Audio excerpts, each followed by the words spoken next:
நம்ம எல்லாரும் விமானத்தில பறந்திருந்தாலும், விமானத்த நம்ம நேரடியா பார்த்திருந்தா கூட, நம்ம வீட்டுக்கு முன்னால ஒரு விமானம் பறக்குதுன்னா, நம்ம பார்க்காம இருக்க முடியாது. ஏன்னா, விமானம்னா நம்ம எல்லாருக்கும் ரொம்ப பிடிக்கும். ஆனா, அப்படிப்பட்ட விமானம் எப்படி செயல்படுதுங்கிறது தான் இந்த வீடியோல நம்ம பார்க்க போறோம். விமானம் எப்படி செயல்படுதுன்னா, நியூட்டனுடைய 3ஆம் விதிப்படி ஒவ்வொரு விசைக்கும் அதுக்கு சமமான எதிர்விசை உண்டுங்கிற விதிப்படி தான் செயல்படுது.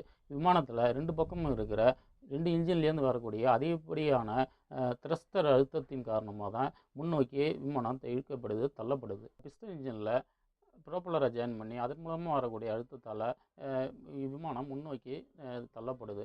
ஆனால் இது வந்து பார்த்திங்கன்னா அதிகமான மெயின்டெனன்ஸ் காஸ்ட் அதிகமாகுது, அடிக்கடி ரிப்பேர் ஆகும், ரொம்ப தூரம் பயணிக்க முடியாது, அதிக உயரத்துக்கும் பயணிக்க முடியாது. அடிக்கடி மெயின்டெனன்ஸ் காஸ்ட் அதிகமாகிறதால இது கைவிடப்பட்டு தற்போது பார்த்திங்கன்னா நவீன ஜெட் இன்ஜினை நம்ம பயன்படுத்துகிறோம். இந்த ஜெட் இன்ஜினானது நம்ம 3 பகுதியாக பிரிக்கலாம். முன்பகுதி, ப்ரொப்பல்லர் பகுதி, பின்பகுதி, நாசில் பகுதி மற்றும் மையப்பகுதி மொத்தம் 3 பகுதியாக தான் நம்ம பிரிக்க முடியும். முன்பகுதியில் இருக்கிற ப்ரொப்பல்லர் என்ன பண்ணுன்னா மொத்தம் 3 பகுதியாக இருக்கும். முதல் பகுதியில் இருக்கிற ப்ரொப்பல்லர் என்ன பண்ணுன்னா வெளியிலேருந்து இருக்கிற காற்றை உள்ளிழுத்து கொடுக்கும்.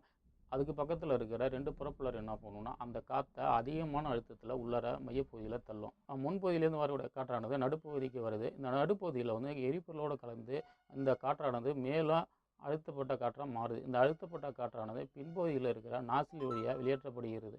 இதனால் இன்னும் அதிகமான அழுத்தம் உருவாகுது.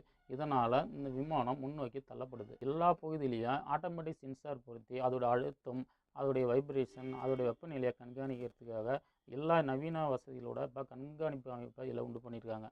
இதனால் ஆட்டோ பைலட் முறையில் பயன்படுத்தும் போது விமானம் சேஃபாக பறக்குது. தற்காலத்தில் இருக்கிற ஜெட் இன்ஜினானது தொடர்ச்சியாக 24 ஹவர்ஸ் பறந்துகிட்டே இருக்கிற மாதிரியான எஃபிஷியண்டாக இன்ஜின்லாம் தயாரித்து தொடர்ச்சியாக பாதுகாப்பான விமான பயணமாக உருவாக்கியிருக்கிறாங்க. இந்த விமானத்தோட பயன்பாடுக்கு தகுந்த மாதிரி இந்த இன்ஜினை சின்னதாகவோ பெருசாகவோ நம்ம மாற்றி அமைச்சிக்க முடியும். உண்மையிலே ஒரு விமானத்தை பார்க்குறப்ப இந்த விமானம் எப்படி செயல்படுங்கிறத எனக்கு தெரியுங்கிறத நீங்கள் பெருமையோட சொல்லிக்கலாம்.